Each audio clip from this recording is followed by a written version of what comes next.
Welcome back to Stuff About Money. I'm Xavier Angel, certified financial planner, and Erik Garcia, certified financial planner, is my co-host. I am. Yes, I am. Thank you, Xavier.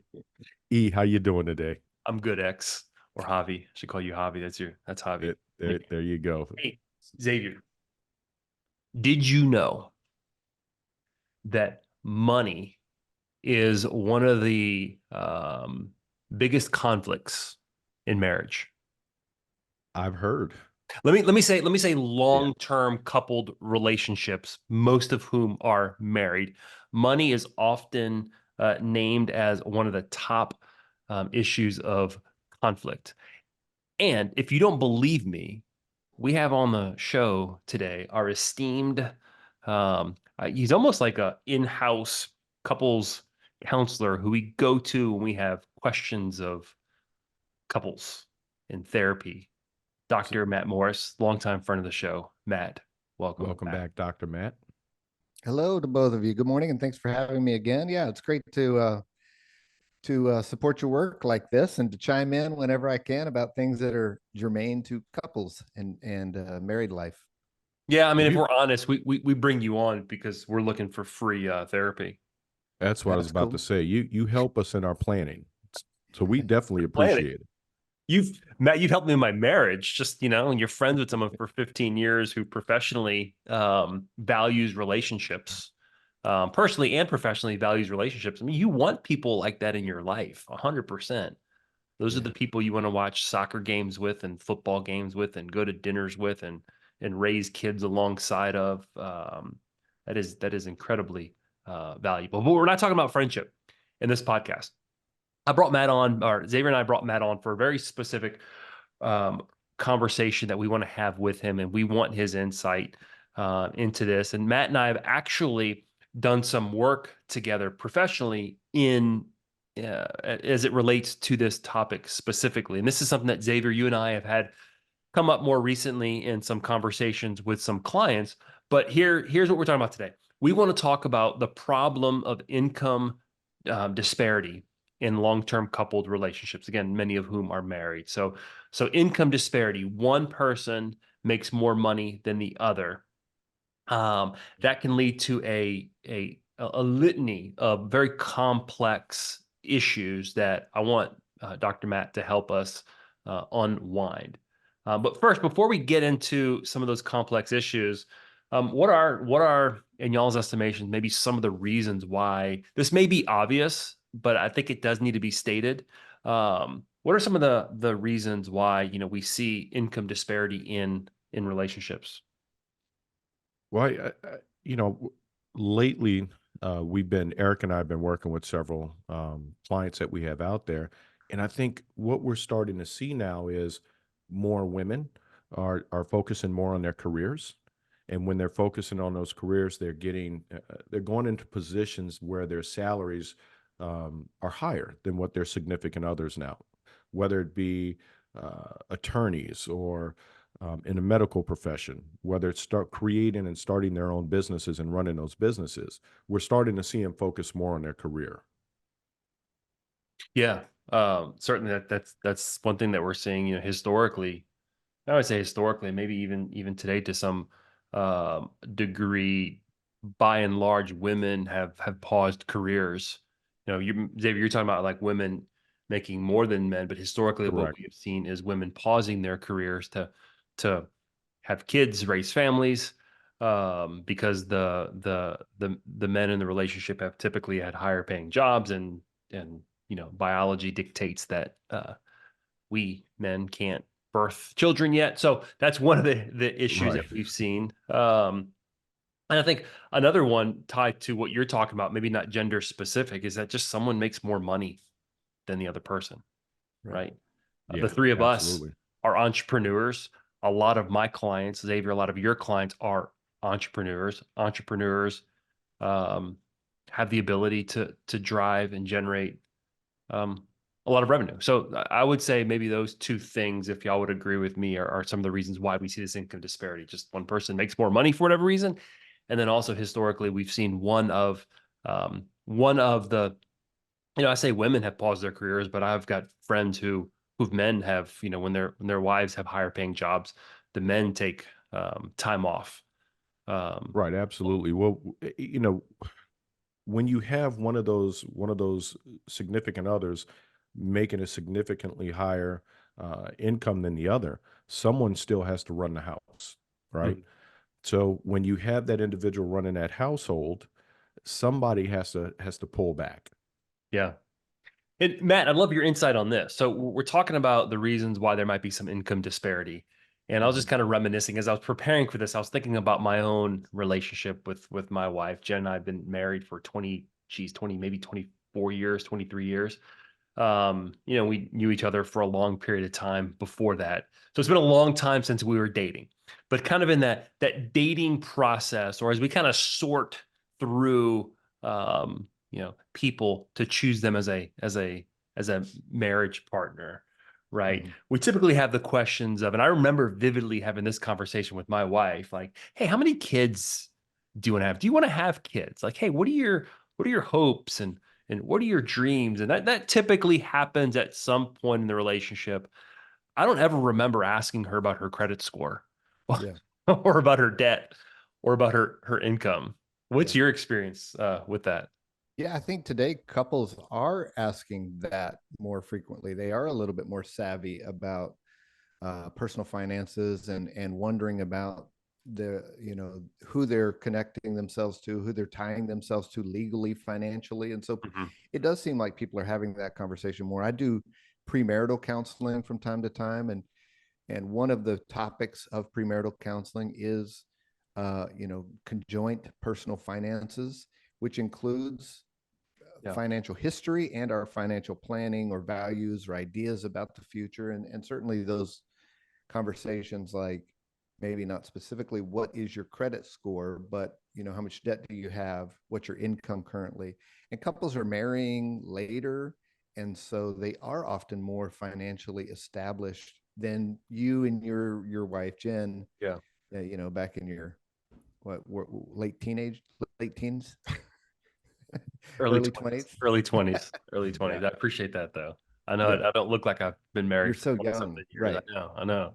I age well. So that's great that you're seeing people have these conversations. But where we find ourselves is many people find themselves in already these existing long-term relationships. And maybe even the people having the conversations, they might not necessarily be either fighting fair. When I say fighting fair, having the conversation in good faith, or that may wane, as it's kind Yeah. of like that initial honeymoon period of a relationship kind of wears off. And also, I don't think a lot of people are familiar, or I should use the term aware of, this is a term I learned from hanging out with counselors, their family of origin issues. So what issues am I bringing into this relationship that I have learned, observed from my family, how my dad managed money, or a fear or insecurity that my mom may have had about money. How has that impacted me? Um, and how is it impacting me in my new or Mhm. existing relationship? And I think that's extremely important because when you get into a relationship and you don't know the origin of where your financial mindset is coming from, you jump into that marriage, you purchase that first big, you make that first big purchase. That is the cause and the root of a lot of arguments within that marriage. Because now I don't know where it's coming from. I'm trying to have that conversation with you, and one of the individuals is shutting down because they don't want to have it Hmm. Yeah. for one Yeah. reason or the other. So I think that's very important to have that early on in that relationship. Or at least attempt to have it early on, and learn from how difficult it is to have that conversation. What is what does the conversation tell us about our ability to have the conversation? So we got to have the conversation, like what is your credit score, what is your debt, what is your income, but then we also have to have a conversation around how easy is this for us to talk about, or difficult, and why, where does that come from? Yeah. So what I want to do here, for the balance of this episode, is I want to talk about, I've identified just some of these three kind of maybe complex issues that come from income disparity, where we see in these couples.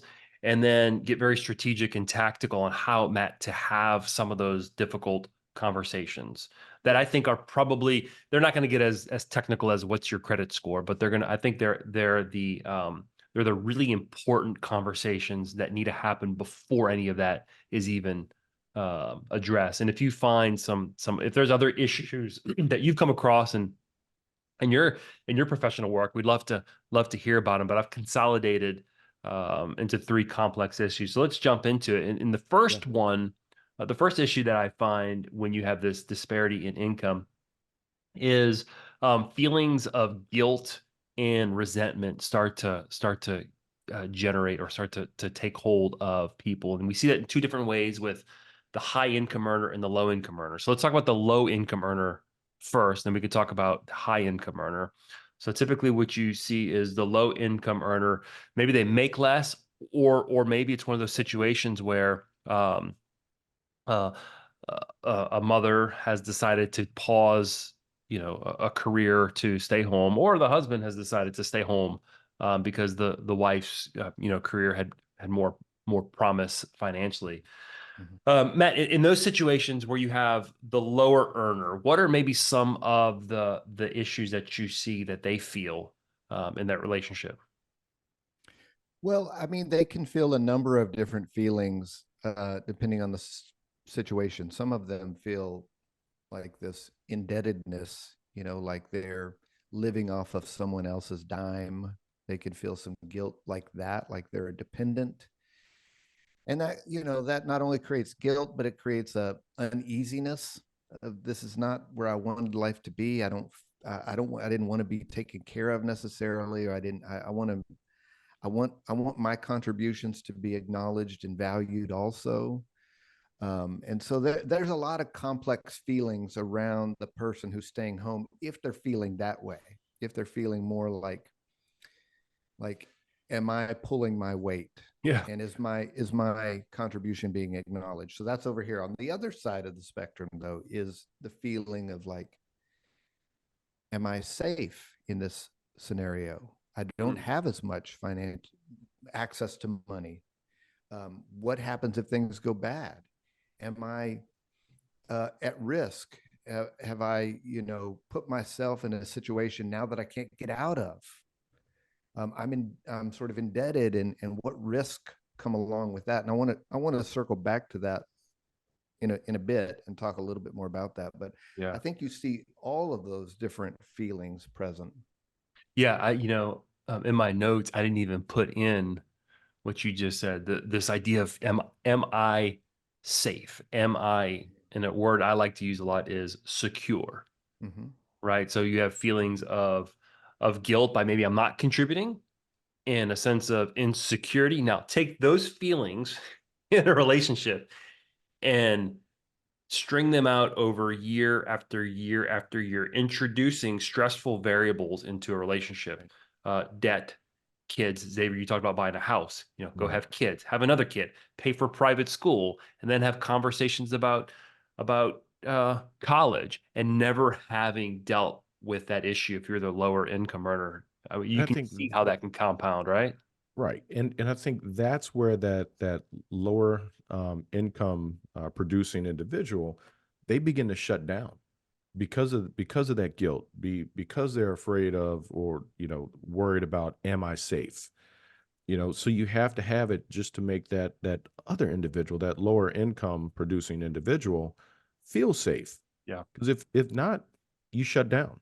Yeah. That's where the arguments begin. So let's flip it to the higher earner. Matt, what are some things that maybe you see for the higher earner? Some issues that come up there. Well, again, a range of feelings. Sometimes the higher earner is super proud of their ability to take care of the family, and they receive a lot of pride in that. It becomes part of their identity as they are the provider for the family, and they enjoy that role. And they're not doing it in a way where they're trying to, get a pat on the back all the time. They legitimately enjoy being able to buy their kid a new bike or buy their kid a vehicle at some point, something like that.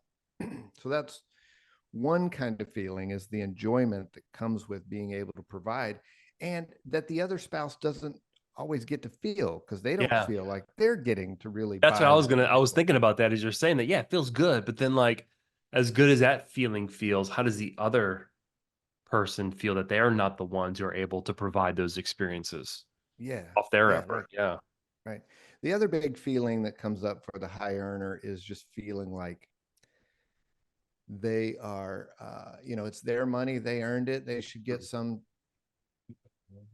more say in how it's spent, Mm-hmm. and can certainly start to feel some resentment if they don't feel like they're being appreciated, kind of like all of us as parents might feel if our teenager is squandering money. Yeah. We just Right. don't feel like, there's a nagging feeling that gets stuck in our chest like heartburn when that comes up, and so that can happen in couples relationships as well. And Let me, Matt, just a conversation I just recently had with a female client of mine. Her words to me, and as we're going through this, creating a strategy for her, her words to me is, sometimes I don't want to be the breadwinner. I want my Yeah. husband to be able to take charge. I want him to make the decisions. I want him to do all of these other things. But as that higher earner, often she tells me that even though I don't want to, she's taking that step forward and making those decisions. And she said, I've got to learn how to pull back and allow him to do things. so Yeah. Xavier, or Matt, you can go ahead and respond to that because you probably have more insight than me. Well, I mean, there's a lot of complexity in that too, but I think just the acknowledgement that your partner needs to have those feelings of productivity, and like they are shepherding or contributing or guiding or making meaningful contributions to the family, and that if one person's doing all of that, the other person can't do it. Then there's also the competing feeling of sometimes we want to be taken care of. It's nice to like not feel like we have to do it all on our own, that we have somebody in it with us, to schlep some of the load and burden that comes with life. And so, especially over many years. So I Yeah. think there's a lot of complex feelings in there, and we need to help people talk about that. Yeah, and I want to tie together two things that both of y'all talked about that I think one leads to the other. So Xavier, your comment was, I don't want to have to constantly be the breadwinner. I mean, there is stress and anxiety when you are the main breadwinner, right? That I Mhm. am responsible. I have to go out and earn money for X, Y, and Z because my spouse isn't making enough. And over time, if that's not addressed, that leads to maybe that resentment, Matt, that you had mentioned, that like now I resent the fact that I'm the one who makes all the money. I resent the fact that I'm the one who has to buy the new bicycle. I'm the one who has to pay for vacations. I'm the one who has to put money in their retirement account. So you can see, again, I'm thinking about this from like kind of a in from a compounding interest perspective, that if these things aren't addressed and they continue to compound over time, they become bigger and bigger, exponentially bigger. Yeah. Yeah. And let me just like headline this in the way that I think about it sometimes with couples is I often think couples wonder if they got a good deal with their Ooh. spouse. Did I get a good deal with you? Are you pulling your weight in the way that I need you to? And that's a hard thing to say. And it's not something that couples Hold talk on. about. Sit on that for a second. Did I get, because this is this language that I'm guessing, because you're talking to couples sometimes maybe at some of their most stressful, painful points. But I think it's important. Number one, if you're happily married or happily coupled, I think there's a certain humility that you have to have and say, hey, look, it's good now. I don't want it to get bad. It can get bad. No matter how great your marriage is, if you're not aware of some of these things that we're talking about, it could get to the point where you're sitting at Matt's office on separate Right. sides of the couch. So Right. like, so this idea of did I get a bad deal? Oh my God, I'm thinking about like 20, 25 years into marriage. No one, like I've started to understand why more and more couples get divorced the longer they're married, because none of these things are talked about. So Matt, you're telling me this idea of like people have been married are asking themselves after decades, did I get a good deal? Holy crap. Yeah, and they don't use that language because Yeah. that's a little too harsh. It's a Yeah. little too, egocentric to phrase it that way. But the way that it comes up today is it doesn't feel fair. It Mm. doesn't feel equitable. Equitable is the current word, the buzzword that everybody uses, but it doesn't feel like we're contributing to this in a fair way. They Wow. might use equal and not really mean equal in terms of dollars, but equal in terms of contribution. And Mm. so there is like a feeling of like, for the high. So we're talking about the high earner, for instance, in this Yeah. moment. In this moment, we're talking about the high earner, but the high earner looking at their income, their paycheck, their direct deposit, and hesitating about how much of that should I share with the other person when they're not doing all those things that we talked about them doing. Yeah. All right, so let's get to the second complex issue. And Matt, I don't know if it's like step one and then you get to step two, but I kind of feel like if you're at step two, you've kind of already had some of these feelings of guilt and resentment, and maybe you get there faster than other people in terms of how these issues develop. But you start to see this financial power struggle between Mm-hmm. the two couples when there's income disparity. Is that something that you've seen? Am I kind of right in thinking that maybe resentment and guilt kind of lead to this power struggle sometimes, or those might be some underlying feelings? Right. I think it is. It certainly shows up. I don't know if it's always follows the first part or if it sometimes precedes the first part, but it shows up in a variety of ways. But before we dig into that, let me just say what I think often it is, though. And Eric, you mentioned it earlier. Every couple needs to cultivate a sense of security in their relationship, a sense of, I feel like we're in this together.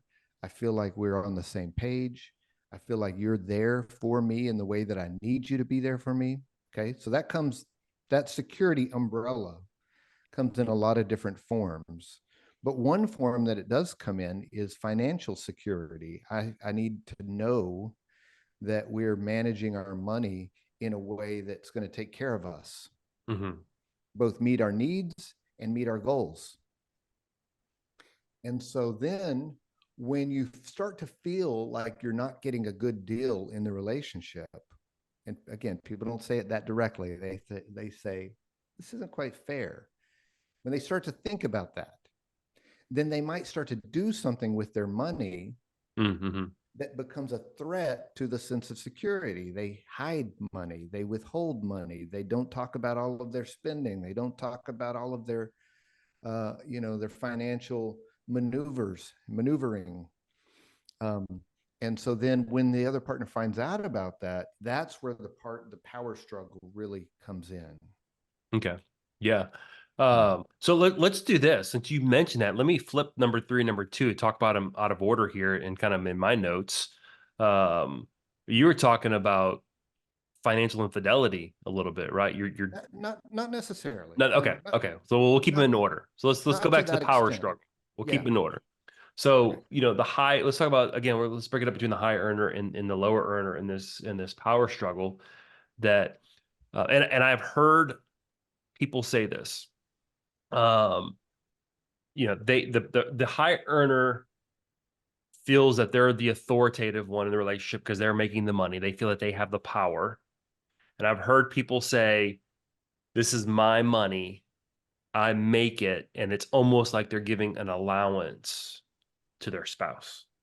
For some, yes, for some, Yeah. not everybody, not No, of course everybody. not everyone. But we're talking about the complex issues that could happen. This is stuff like this is not intended for you, or if you're listening that you have this problem. This is a warning. This is a warning that it can happen. Don't do this stuff. Don't do this, people. Come on. Look, the three of us the three of us value relationships. We value people. We value relationships. And I think that this is important stuff that will help relationships, not just survive, but thrive and flourish.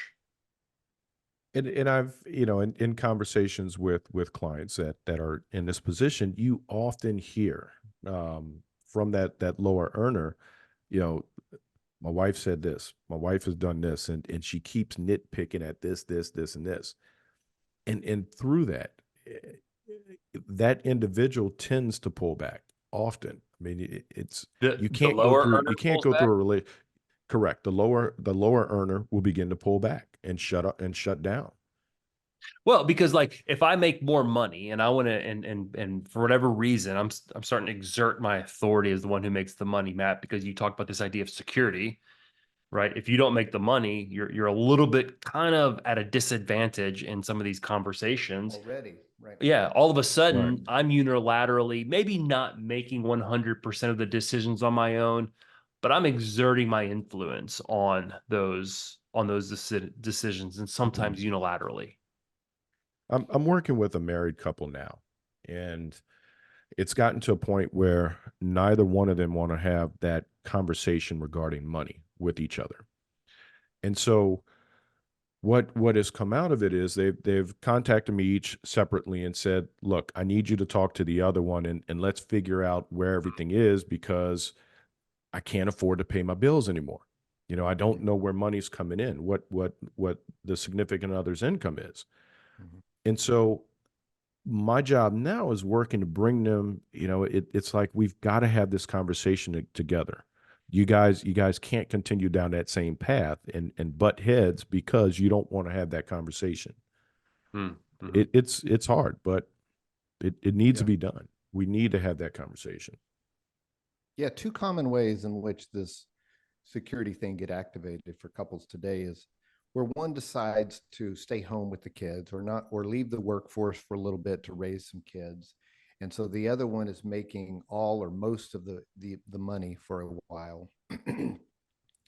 And that in and of itself can create security issues or feelings of insecurity that need to be talked through financially. Let's talk about when you're not making as much money or any money, how will you feel about that? How will you talk to your partner about that? As the earning spouse, how will you reassure your partner that their contributions are valued and valid, and that you see them and honor them? We can have conversations about that. I know we're getting to that later, Eric, so we'll No, come back to it. But that's good. No, that's good. another way in which this comes up is when maybe it's a second marriage for one or both of them, and they're coming into the marriage a little bit with their own, they're coming in now with their own money, their own finances, their own responsibilities. They may have been hurt or injured in the divorce process financially, and so now they're a little bit guarded, a little wounded. That comes up in lots of forms for couples, but when you're coming into the relationship, or you're in the relationship with some previous financial wound, that also has to be addressed and talked through. Yeah, That's a good one, Matt. yeah, I That's a good imagine. one. Yeah, there becomes a lack of vulnerability in the relationship, and if you can't be vulnerable with the closest relationship that you have, that seems, I mean, heck, Yeah. seems problematic to me. And so, Um, Eric, I got to jump in and ask this question. okay. And I know that. So, Matt, how do you address that? How do you start that conversation? We're gonna get to that, man. We're gonna get to that. Well, let's kind of All right, talk through some of these I'm a complex. slow down a little bit. Yeah, Okay, slow down, man. Let's kind of you gotta sit in this, Xavier. You gotta feel it. I'm gonna let it Feel it. simmer. You gotta feel it. So we talked about this power struggle, right? The high income earner might feel more powerful, more authoritative, making decisions a little bit more unilaterally, exerting their influence. And then the lower earner may feel at the mercy, trapped, insecure, powerless, right? And Matt, what you were alluding to earlier, what you said earlier was if the higher earner is not aware of that, that could be super problematic. Yes. Okay, let's get to the third thing, and and we've talked about this in the past, Matt, that I've seen kind of in some of these, and this is not just necessarily in situations where there's income disparity, but you start to see financial infidelity. Could you Right. talk a little bit about what that is real quick, and maybe what it's not? Well, what it is when you're violating the spoken or unspoken expectations of how we're going to manage our money. So each couple has some expectation of how they're taking care of their money. They're reporting about their finances to each other. And when one or both of them violate that expectation by hiding money, by creating separate accounts, by making secret purchases, by, sort of um, scraping off some money into something else that the other one doesn't know about, and running up debt that's not known. I mean, I've sat in a therapy session where somebody has to disclose, I have $50,000 of secret credit card debt. Mm, It's enormous for them. yeah. So that financial infidelity is a big word, and I guess it means you're cheating on your spouse financially, but it's usually just because I feel some powerful feeling, either I don't feel like I'm getting a good deal, or I feel insecure in the relationship. I'm secretly taking care of myself in this other financial way. Mhm. That's really where it comes up.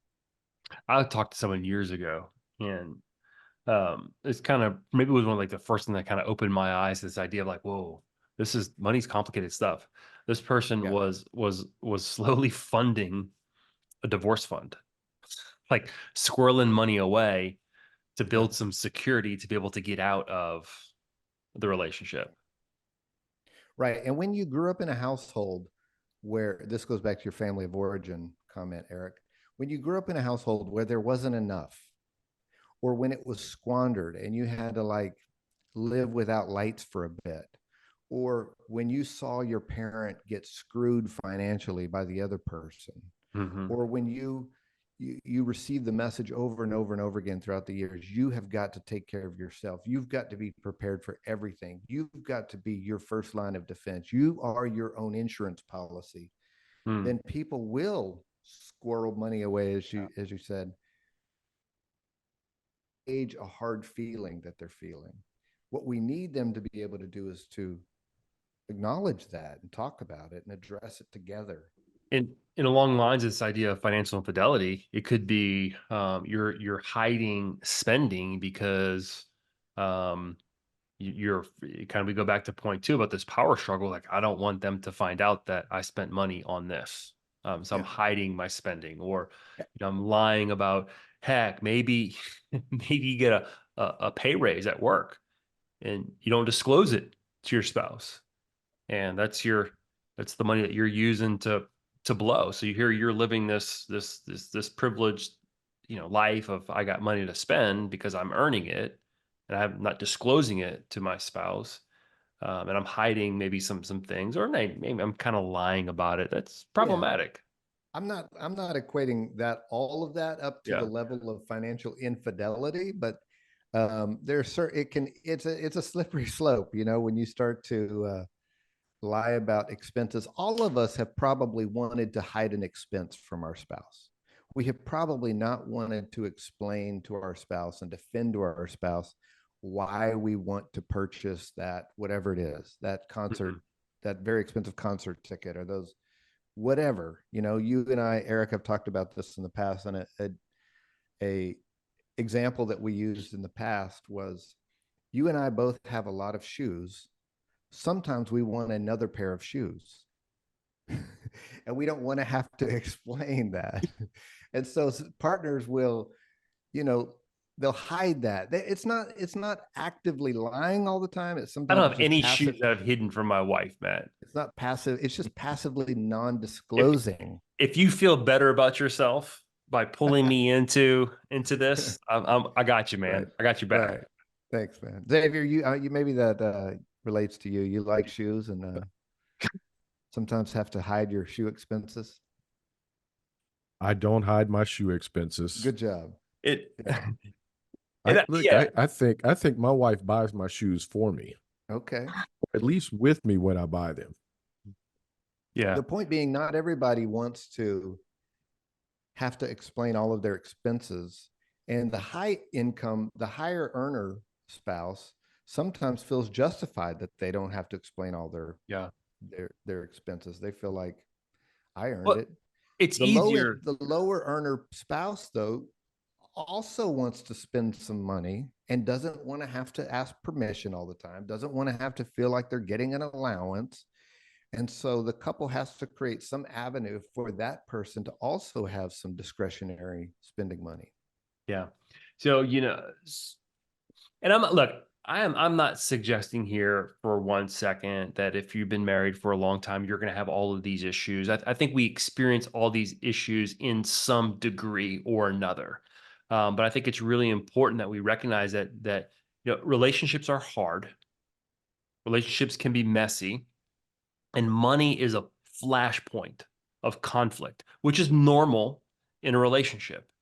And if we don't, as marriage partners, if we don't healthily deal with these things, number one, you're going to find yourself in just a joyless marriage, or you're going to find yourself, fracturing or breaking the relationship through divorce. And look, I get there's situations that are deserving of some of those things in divorce, but like we don't get married to split up 25 years from now. We don't get married to to be miserable. We get married because we have all these hopes and dreams and joys that we want to fulfill with somebody else. That's why I Yeah. bring this up. So let's kind of move. We've talked about maybe these complex issues, and there's probably a litany of others that we can go through, but I think these kind of hit on some of the high points. And what I want to do is I've kind of written out three strategic and tactical things that we can be doing in a relationship. So by strategy, I mean more like long term. Okay, we're long term thinking. It's a direction. Tactical meaning some actual things that we can be doing, more actionable items that we can be doing. Okay, so let's talk through these three things, and I'd love to hear y'all's insight and y'all's input on it. Okay, so whether or not you're experiencing some of these issues of complexity of disparity of income, I think that every single couple needs to have a conversation about their values. And by their values, I mean, what are things that are important to us as a couple? And what are some things that are important to me as an individual? And I think it's really important to start there. Yeah. Well, I think for me, Matt mentioned something earlier when he said cultivate a sense of security. And that resonates with me because that in order to cultivate that, we have to have those conversations. We have to discuss the values. Yeah. Um, there are questions going into a relationship or in a relationship that I need to have the answers to those because if not, I don't feel like I have that sense of security. So I think that's a big piece of it for me. And when cultivate a sense of security relates to all kinds of aspects of couples' life. As it relates to finances, though, cultivate a sense of financial security. So, what does that mean for the couple in terms of their values? What's their value about saving for retirement, for instance? What's their value about risk taking financially in terms of how they save and invest their money?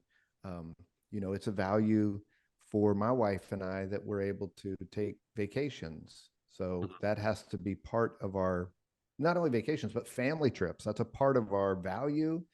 And so that has to be part of our financial conversation. It's also a value of ours that we have enough money for the rest of our life. Yeah. And Yeah. so we can't take too many vacations. We also have to be balancing spending now with saving later. And so that's all part of that way of creating security that is specific to us Yeah. but every couple needs to be having that conversation. And here's the thing about this values conversation. You talk about financial values. Anything that we want to do in life, whether it's financially or non-financially related, Mhm. money touches it. Yep.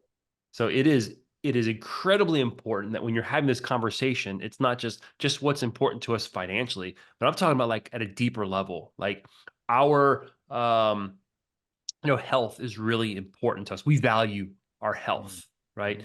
We value time together, preferably through travel, preferably if we include our kids, right? We value a certain type of education. So these are the things that kind of what we talked about earlier, kind of when you're sorting through all the different people out there that you can couple with, right? These are all the things that you're asking. These are all the things that we have these conversations very, very early on in our relationships, and something seems to happen along the way to where we stop having those conversations. And I think that when we have these conversations about our values, about what's really important to us, Yeah.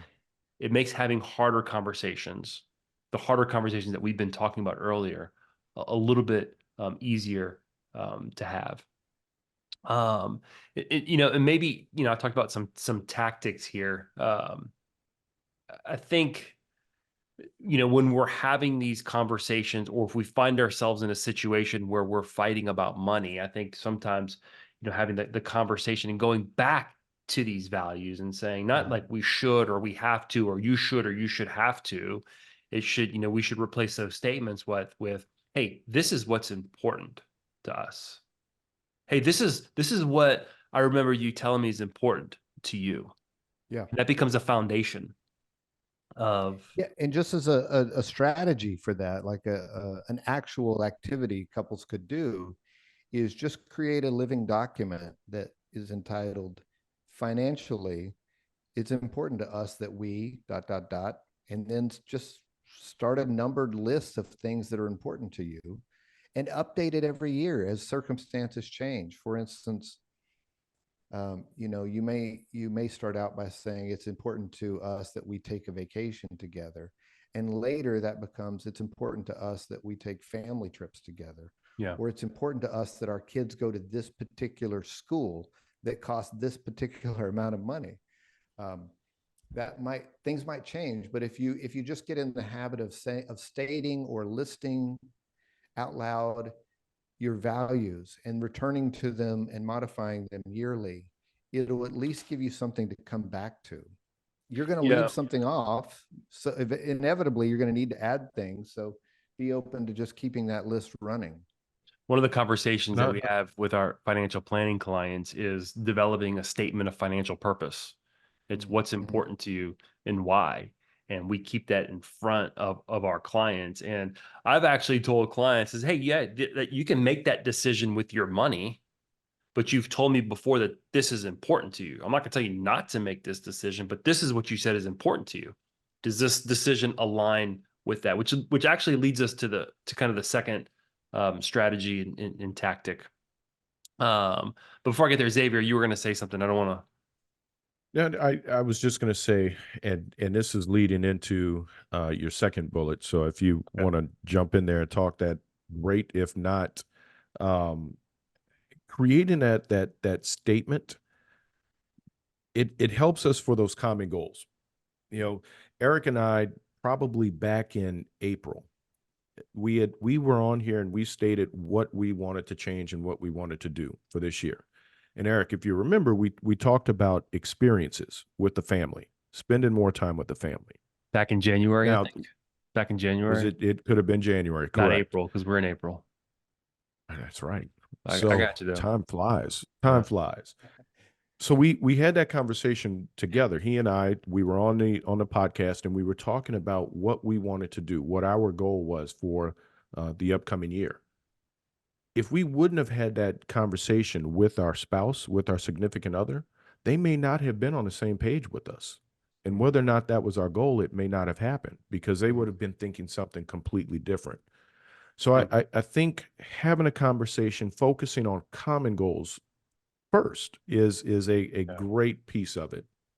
Yeah. So the second strategy and tactic, and I'm going to say this, and do not judge what I'm going to say until you hear this entire point, okay, is couples should create a budget together. Now, if you've ever heard me talk about budgets, I am not a huge fan of traditional budgets. Let me explain what I mean by creating a budget together. Um, ties back into discussing your values. Creating a budget together is making a conscious decision with your money that aligns with your values. So, for example, Matt, if I can use you as an example, you said, my family likes to travel together. So, travel's a value of yours.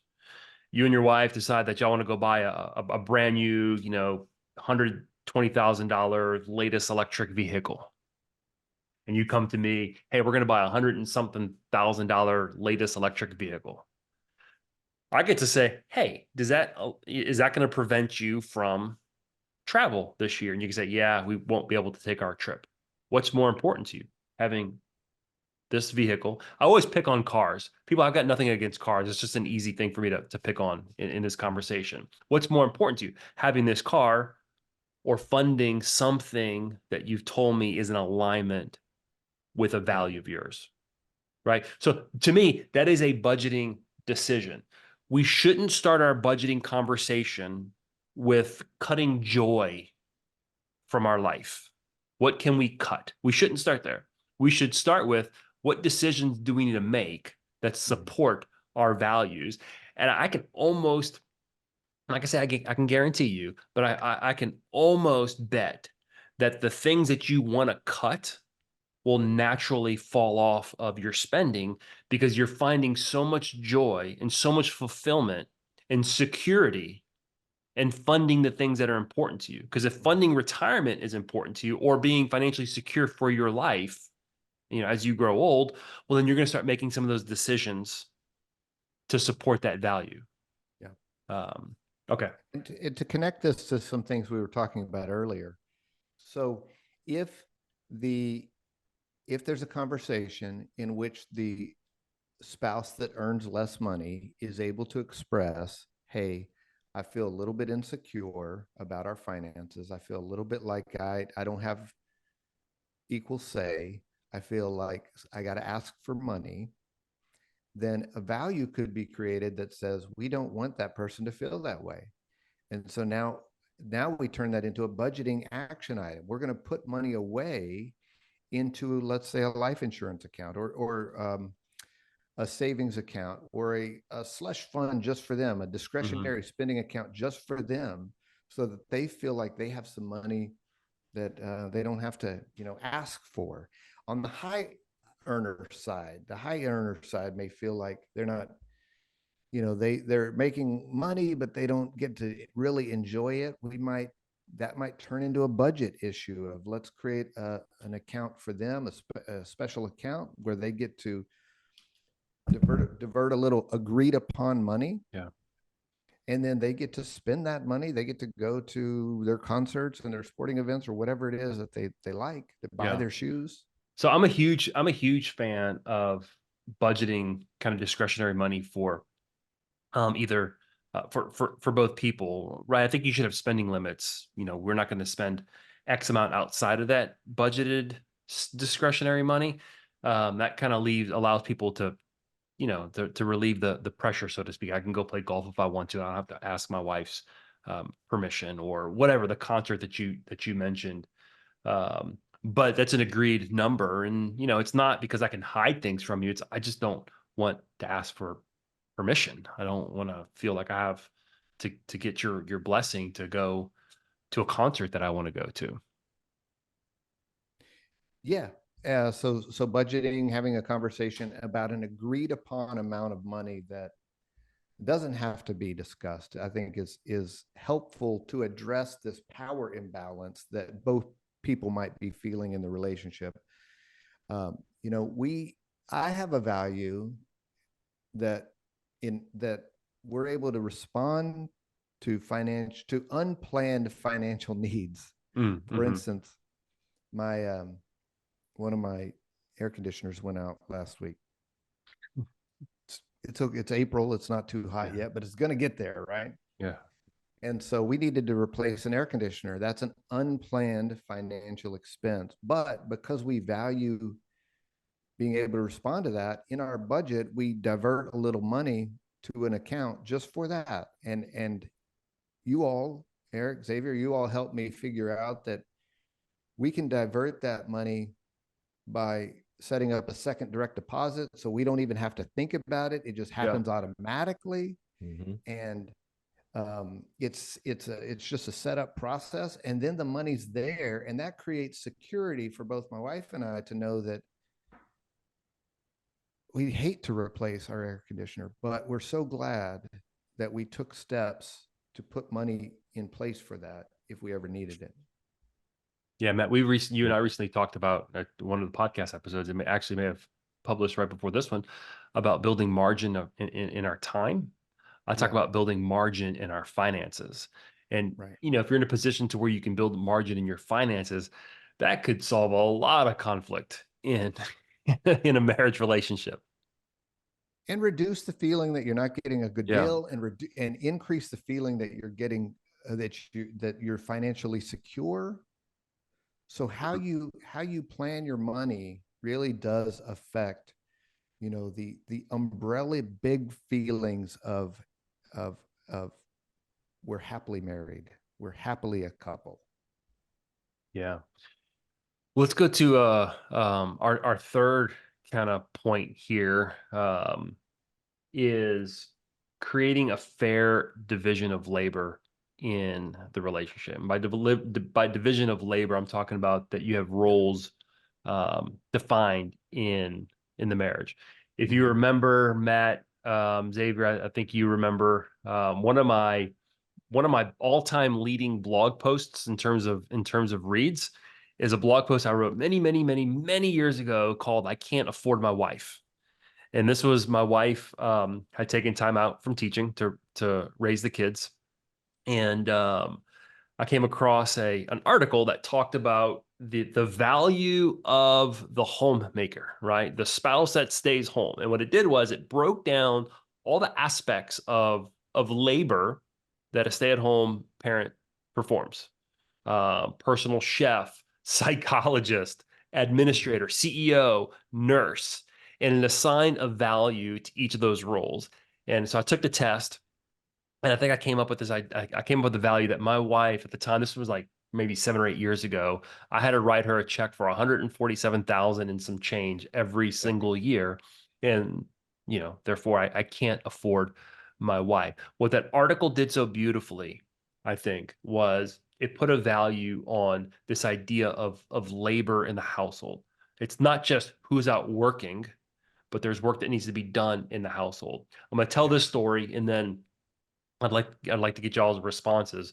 When I was a very young financial advisor, we met with our attorney to draft our wills, and the question was, how much life insurance do you have, Erik? And I had $1 million of life insurance at the time. And he goes, how much life insurance does Jennifer have? And she had like $250,000 of life insurance. And he looks at me and he goes, why doesn't she have more life insurance? I'm like, what do you mean why? I mean, she's at the time, I don't know if she had she had probably stopped working at the time. And it's because she's not earning an income. And one of the reasons for life insurance is income replacement. And he kind of looked at me and he said, do you not understand the value that she adds to the household? One of the first things you need to go do is buy more life insurance on her, because if something happens to her, you don't understand the cost to replace the roles that she was playing. And that stuck with me. Yeah. That stuck with me. So I'd like to hear y'all's feedback on that as it relates to this idea of income disparity. Well, go I ahead, think, Xavier, then go I'll ahead, chime Matt. in. Yeah, I just think that's an important piece of it is, you know, we've got to share the domestic work, especially when children are involved. You know, if you have that high earner and that lower earner, you know, somebody has got to pick up the slack for, you know, the wife who is out there and she's in a medical profession and she's working 50, 60, 65 hours a week. who's going to pick up that slack and be able to pick the kids up and run the kids around? And, if she's getting home at 7:30, 8 o'clock at night, who's going to be there to make sure that she has a meal, right? Because if you're not doing those things, if you're not sharing that domestic work, that again, it goes back to a source of not feeling secure. Or for that high earner, having resentment against her husband. So I think that's an important part of it, is looking at the value, what's being dispersed within the domestic work and the house chores. Yeah, it takes, so let me say, this comes up all the time in couples therapy, and it's part of that larger conversation of, am I getting a good deal? There's all kinds of work that it takes to run a household, all kinds. And there's no formula for how couples successfully divide that, except for that they both feel like it's divided according to what they expect as equitable for them. It's okay. They may do it very different than I do, or very different than the previous couple, but as long as they're okay with it, it's fine with me. It just needs to feel equitable to them. And it's very hard for couples to do that, because it's like the amount of work that goes into running a household is like an expense of your time and energy that no one is accurately tracking. So if you think about, So Matt, let me finish this slide. If you think about, yeah, Erik, go ahead. like your idea of it's important to track your spending, right? None of us are really tracking how much time and energy we're spending on taking care of that house. There's just not a really good spreadsheet for how many minutes did I spend this week caring for the house in all of these different categories. And so it's very easy to develop the mistaken idea, sometimes delusion, that you're doing more than your spouse is, or they're not doing much at all. It's very easy to develop that, because so much of this work is done privately. It's done without anybody watching. And you may not even see the effect of the work. If the room is clean, you didn't know it was dirty to begin with. So you didn't see how much work went into picking up all that stuff. And so this is an easy one. This is an easy issue to trip couples up. And they need to know that it's easy to get tripped up about, and work toward, like, okay, let's just, again, develop a plan that's living, meaning we're going to edit it seasonally, and we're going to sort out like who does what, and we're going to come back to it regularly and develop the skills of having a conversation around, do you think this is fair? So that's, you say it's easy, but it's easier said than done. No, I think he So says how it's do you easy to trip people up. He says It's easy easy to to trip mess 'em people up. up. Yeah. how do you start that conversation? What, as a therapist, if I'm sitting in front of you and I'm with my wife, and we can't agree on that, or we don't know how to start that conversation without having the argument, how would you recommend a couple to sit down? Where do they begin? With the Yeah. added complexity of income disparity, right? I think that's an added dimension Correct. to this conversation. Correct. Well, by the time they get to me, Xavier, the the problem is generally pretty entrenched. It's like a deep splinter, and it's hard to dig out at that time. So this is a skill that couples need to develop early in their relationship, as they're becoming roommates, as they're figuring out how much laundry has to be done, how much cooking, how much procuring of groceries, how much paying of bills, how much cleaning, how much childcare, how much all of that needs to be done. And as they start dividing it early in the relationship, if they develop the skill of sitting down together on a monthly basis and saying, what all needs to be done, here's my part, here's your part, here's our part together, how do you feel about it, do you think it's fair, they'll prevent a lot of that animosity from developing that leads to couples therapy. So if I hear you correctly, I'm starting this early on in our relationship and not waiting till year 10, 12, and 15 of our marriage or our relationship. That's right. Now, things change along the way. So you might have started out with both of you working, and maybe you didn't have that much stuff to take care of. You weren't at home that much. You ate out a lot. Maybe things change over the years where now one person's home a lot more. There's an income disparity. There's a lot more work because there's kids at home, all of that. So the conversation is ongoing and evolving. But um, there, a thing that can trip couples up is feeling like, well, I already did all of my work outside the house. Mm-hmm.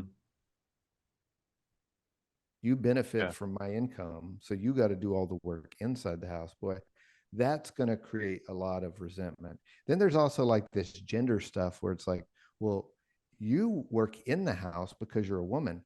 I work outside the house because I'm a man. That's all just sort of made up stuff that can work for some couples, but doesn't work for every couple. So every couple has to decide, here's the amount of labor, here's the task, and here's where we're going to sort it out in a way that feels equitable for us. This conversation now has got me thinking. I'm running home today after I drop my daughter off. I'm going cook and clean today. Maybe your wife should cook and clean for you. I mean, All I'm saying is you ought to have a conversation around, yeah. am I cooking and cleaning enough, sweetie, or do I need to be doing more?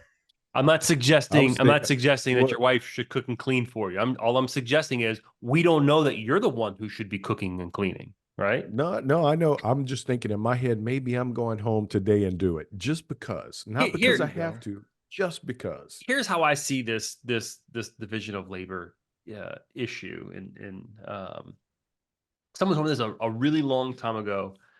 I don't remember who it was. It could have been premarital counseling. It could have been something after the fact.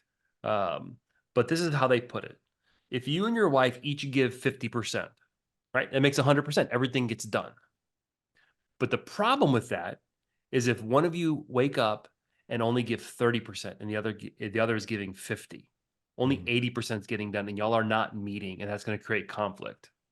But if you wake up with the intention is I'm going to give 100%, and your spouse wakes up with the intention of I'm going to give 100%, right? And one of you don't give everything, you're still going to be meeting each other.